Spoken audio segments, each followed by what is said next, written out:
சென்னையில் என்கிட்ட நிறுவல் கேட்டாங்க, இந்த மாதிரி குழு வந்திருக்கிறாங்களே, அந்த குழு வந்து உங்களோட சமரச பேசுறதுக்காண்டி போகிறாங்களே, நீங்கள் வரவேற்பீங்களான்னு கேட்டாங்க.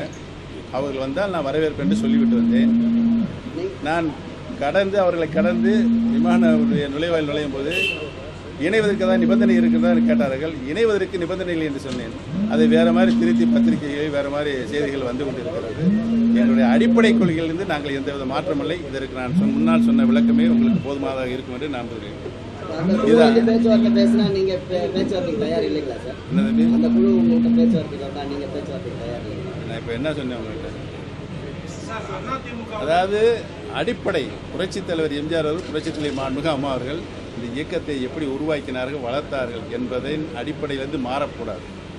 ஒரு குடும்பத்தினுடைய ஆட்சிக்குள் பிடிக்கல் கட்சியோ ஆட்சியோ இருக்கக்கூடாது. அப்படி நீங்க ரெண்டு அணியும் ஒன்னா இணைஞ்சா தினகரன் பொறுப்பு கொடுக்க வாய்ப்பு இருக்குங்களா?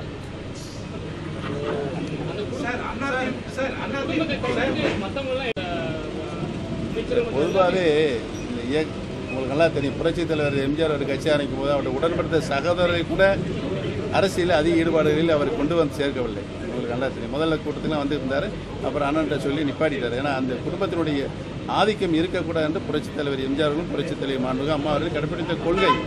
அதனால் எந்த ஒரு குடும்பத்தினுடைய குடிக்குள்ளும் கட்சியும் ஆட்சியும் இருக்கக்கூடாது. ஜனநாயக முறைப்படி மக்களுக்கு நல்லது ஜனநாயக முறைப்படி செய்வதற்காக தான் ஒரு கட்சியின் மூலமாக ஆட்சி. அதிலிருந்து மாறுகின்ற பொழுது மக்களுடைய வெறுப்புக்குத்தான் நாம் ஆளாவோம் ஒழிய நல்லவர் எடுக்க முடியாது. ஆகவே புரட்சித் தலைவர் எம்ஜிஆரும் புரட்சித் தலைவர் மாண்புமிகு அம்மா 45 ஆண்டு காலம் இந்த இயக்கத்தை மக்கள் இயக்கமாக மக்களாட்சியாகத்தான் நடத்தி கொண்டு வந்தார்கள். அந்த பாதையில் தான் அனைத்து இந்திய அண்ணா திராவிட முன்னேற்ற கழகத்தினுடைய தொண்டர்களும் செல்ல வேண்டும் என்பதுதான் எங்களுடைய ஒருமித்த நிலைப்பாடு.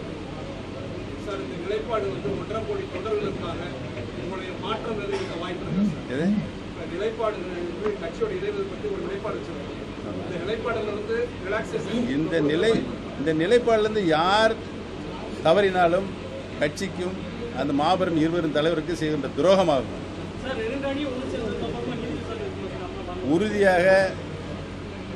உறுதியாக அனைத்து இந்திய அண்ணா திராவிட முன்னேற்ற கழகம் நாங்கள் உறுதியாக நீதி விசாரணை வரும் வரை நாங்கள் ஓயப்போவதில்லை என்பதை தெரிவித்துள்ளோம்.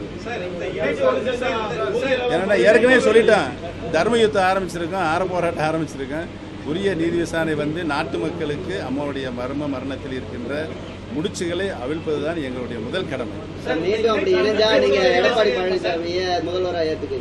ஏங்க நடக்காதெல்லாம் பத்தி பேசுறேன்.